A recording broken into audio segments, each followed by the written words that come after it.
اللهم وأسألك سواد من اشتدت فاقته وانزل بك عند الشدائد حاجته وعلم فيما عندك رغبته اللهم علم سلطانك وحلا مكانك وخفي مكرك وظهر أمرك وغلب قهرك وجرت قدرتك ولا يمكن الفرار من حكومتك. یہ جملے جو ہیں سارا ترجمہ نہیں ہو سکتا، تھوڑا تھوڑا کہ اس پوری کائنات میں حکومت کس کی ہے؟ اللہ تعالیٰ کی. تو یہاں پہ یہ ہے کہ اس کا حکم ظاہر ہے، اس کا قہر جو ہے وہ غالب ہے، اور وجرت قدرت کا، تیری قدرت کا نظام چل رہا ہے. ولا يمكن الفرار من حکومتک، اے اللہ تیری حکومت سے فرار ممکن نہیں. میں پہاڑ پہ چلا جاؤں، ہوا میں چلا جاؤں، فضا میں چلا جاؤں، سمندر کی تہ میں، پھر حکومت کس کی ہوگی؟ اللہ کا. جہاں بھی جائیں گے ولا يمكن الفرار، ممکن نہیں فرار تیری حکومت سے.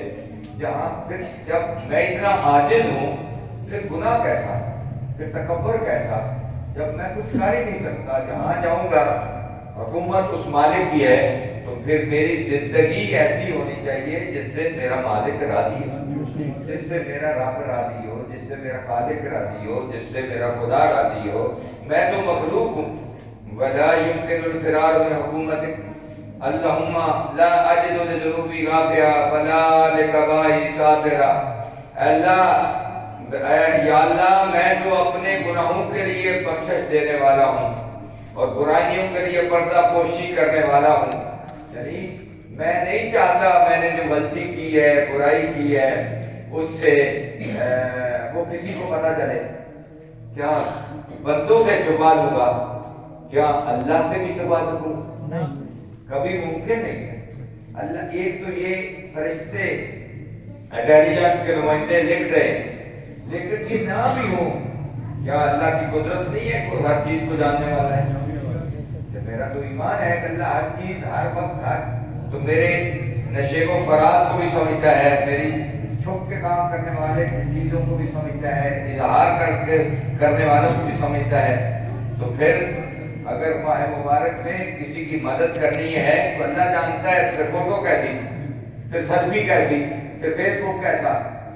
سمجھ آ رہی؟ یعنی اس کا مطلب ہے اللہ کے لیے نہیں ہو رہا، دکھاوے کے لیے ہو رہا ہے. اگر اللہ کے لیے ہو رہا ہے تو پھر اللہ جانتا ہے تم نے، یعنی ایک صابن کی ٹکیا وہ کسی غریب کو دیتے ہیں تو اس کو پوری دنیا میں رسوائی کرتے ہیں، ہم نے یہ کیا. نہیں میرا دوست، نہیں. کوشش کرے کہ دائیں ہاتھ سے دیں تو بائیں کو پتہ نہ چلے. یعنی اس طرح کسی غریب کی غربت کو نشر نہ کیا جائے، بلکہ اس کی مدد کر کے اس کو پتہ ہی نہ چلے.